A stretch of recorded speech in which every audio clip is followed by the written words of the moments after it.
Зошто Али Ахмети стравува од Албин Курти самоопределување?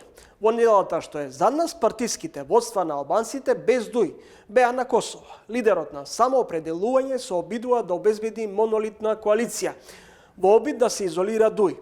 Неколку соговорници на Трилинг имаа ставови за влијанието на Курти врз македонските партиски водства и гласачкото тело на следните парламентарни избори. Во Трилинг гостуваа Висар Адеми, Арсим Зеколи и Сефер Дахири. Кои три е раце во ова навидум политичко-обштествена криза? Профитот од ова состојба ќе биде само на естаблишментот и на тие етаблирани ликови. И така ќе остане се додека не се создаде еден обштествена состојба и енергија која ќе прифати она што ни е насушно потребно.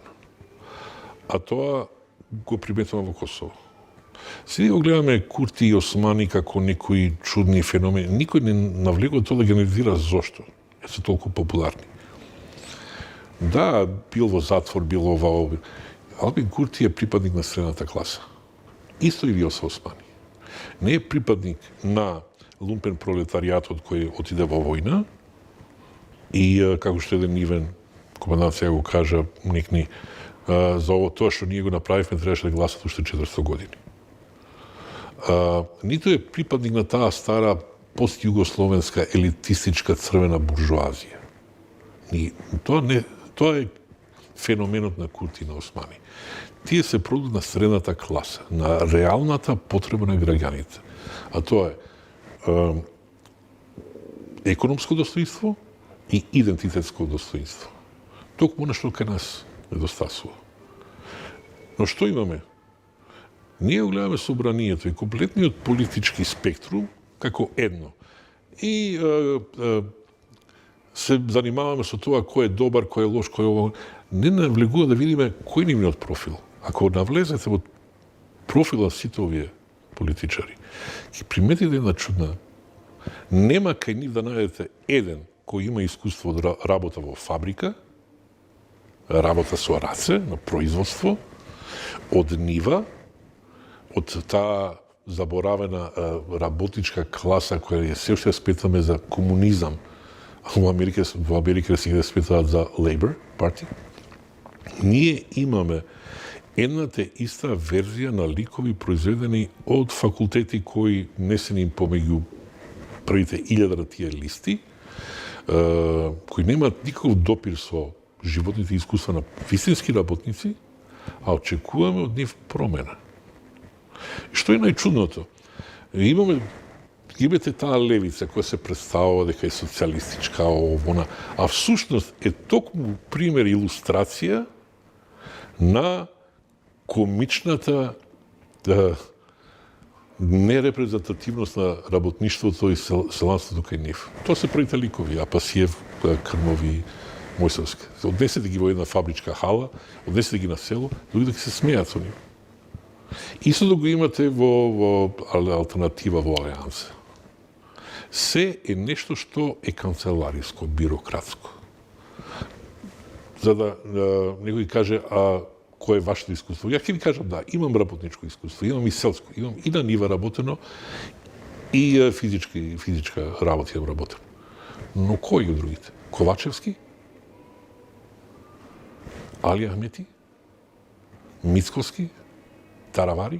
Може ли дуј да се амнестира од одговорност, бидејќи била, речиси, повеќе од 15 години дел од власта? Апсолутно не. И тука пред се одговорноста на македонските политички партии, да кажем условно. Ја не разбирам зашто кога доаѓаат они во власт, секогаш природен партнер им се дуи.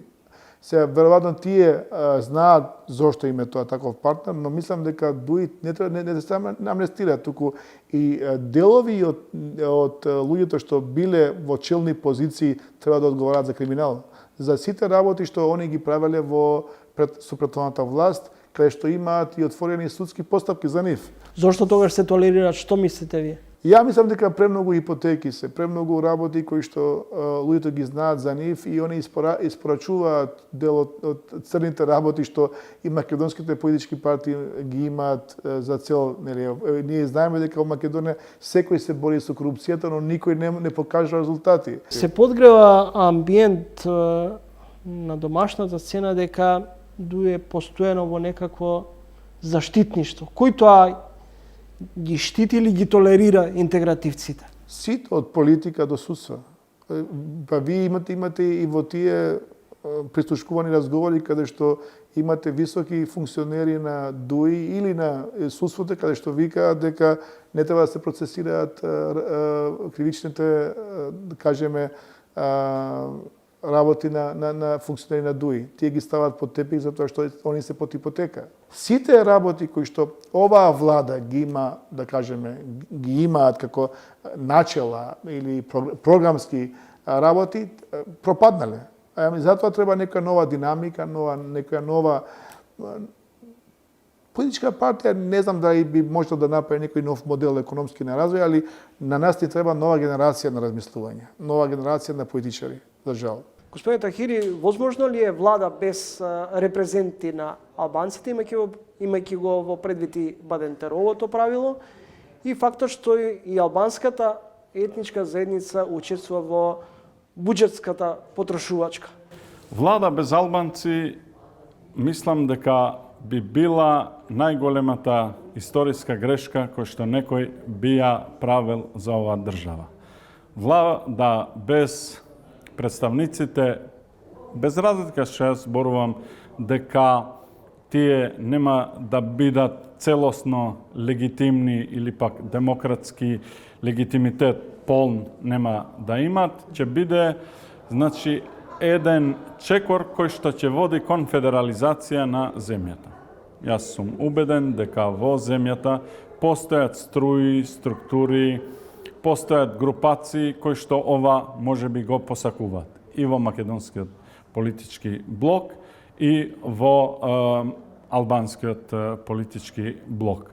Но мислам дека до тоа нема да дојде не само заради Бадентеровиот принцип, туку поради фактот што нашето општество сите овие години од 90-та година па навака создаде едно непишано правило дека во владеењето на граѓаните треба да учествуваат представниците на двете најголеми значи етнички заедници. Македонскиот народ и албанската етничка заедница, односно албанскиот народ, бидејќи само на тој начин ние ќе имаме општество на кохезија, односно ќе имаме општество кое што води кон интеграција.